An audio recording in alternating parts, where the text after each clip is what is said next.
একটি ছোট্ট শহরে এক কুমোর বাস করত।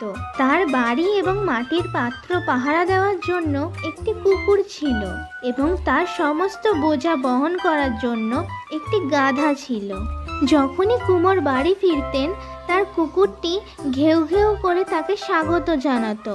সে দৌড়ে গিয়ে কুমোরের কাছে যেত এবং তার সামনের দুটো পা তুলে ভালোবাসা প্রকাশ করত। আর কুমোর কুকুরটিকে খুবই ভালোবাসে এবং তাকে ভালো ভালো খাবার খেতে দেয়। গাধাটি দূর থেকে এই নিত্যদিনের ঘটনা দেখত। কুকুরের প্রতি তার হিংসা হতে লাগলো।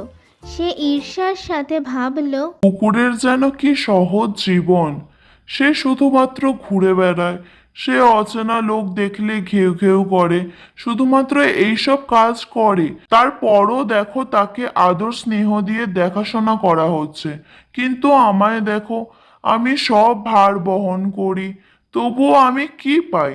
তা হলো কঠিন আঘাত এবং খাওয়ার জন্য অবশিষ্টাংশ। আমাকে কেউ ভালোবাসে না। এরপর গাধাটি কুকুরের মতো আচরণ করার সিদ্ধান্ত নিল, যাতে তার প্রভুর কাছ থেকে সে একটু ভালো ব্যবহার পেতে পারে। সে এদিক ওদিক ঘোরাফেরা করত এবং কুমোরের কাছে দৌড়ে গিয়ে তার লেজ নাড়িয়ে সে তার সামনের পা কুমোরের উপর তুলতে শুরু করে। এই রকম ব্যবহারে কুমোর খুবই বিরক্ত হলেন।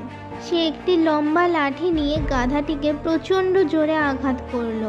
বেচারা গাধাটি সেখান থেকে দৌড়ে পালিয়ে গেল। এই গল্প থেকে আমরা শিখতে পারি যে হিংসা কখনোই ভালো ফল দেয় না।